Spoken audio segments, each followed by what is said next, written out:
All right, guys, has Seiko lost their way? That's the question today. I make this video with a really cool diver in front of you. It's a new old stock example from several years ago. And this watch, paired with the watch I'm wearing now, the OS 300 from Orient, really got me thinking about this topic. You know, has Seiko lost their way? Now, you guys know I'm a huge Seiko fan. It's my favorite brand. I've owned a lot of their divers, their dress watches. I've really enjoyed my time with really every one of them. But that being said, you know, looking at some realities, they do some things that really leave me a little frustrated.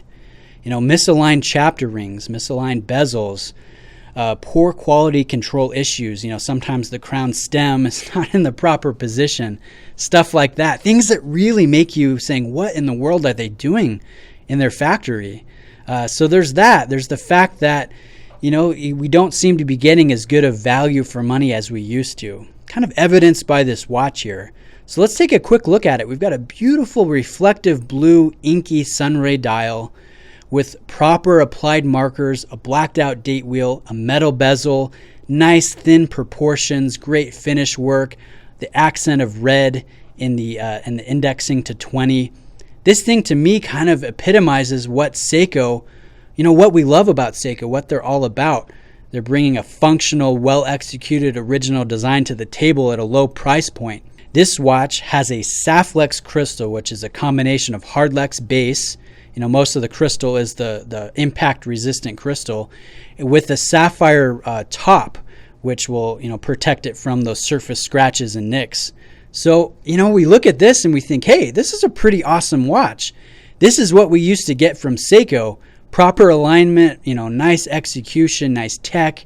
You know, this is what I love. You know, this is one of the things that I love and got me into the brand.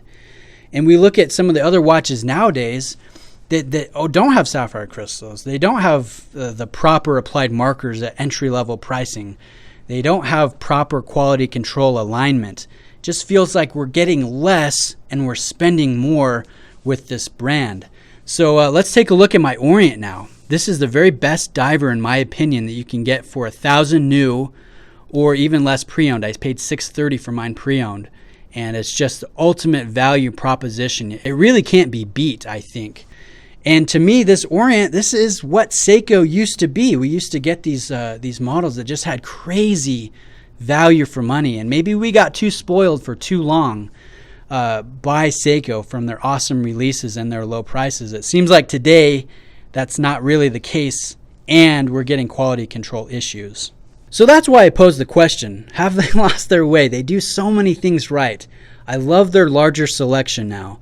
I love that they're doing retro designs from Grand Seiko, from some of their divers, their early divers. They're doing a lot of things really good, but they're also doing some things that really just leave me scratching my head, so to speak. And then lastly, as we close, there's one diver that they're coming out with next month in June that has got me excited. Like I'm really looking forward to seeing this one. It's the SBDC 061. This is what some people are referring to as the Marine Master 200, given its very similar look to the Marine Master. It's pro specs. It's going to be around $1,000, and I think looks really, really good. I know Jeff McMahon's pretty excited about it as well. So I placed a pre-order for one. I'm excited to check it out. I was talking with Kenta of Japan Online Store where I pre-ordered, and he was saying that this one he anticipates to be their biggest seller, and he's going to get sold out, and he won't get restocked for several months. So if you guys are excited about this one, you want to check it out, you don't want to be left out of the initial release, I'd place a pre-order because I do think it's going to sell very, very well and very quickly. So anyways, guys, let me know what you think. Check out Mimo's Jewelry if you're interested in this awesome Saflex crystal, new old stock diver. Really, really cool. I'll put a link to his website as well in the description. And then in the comments, let me know. Has Seiko lost their way? What do you guys think?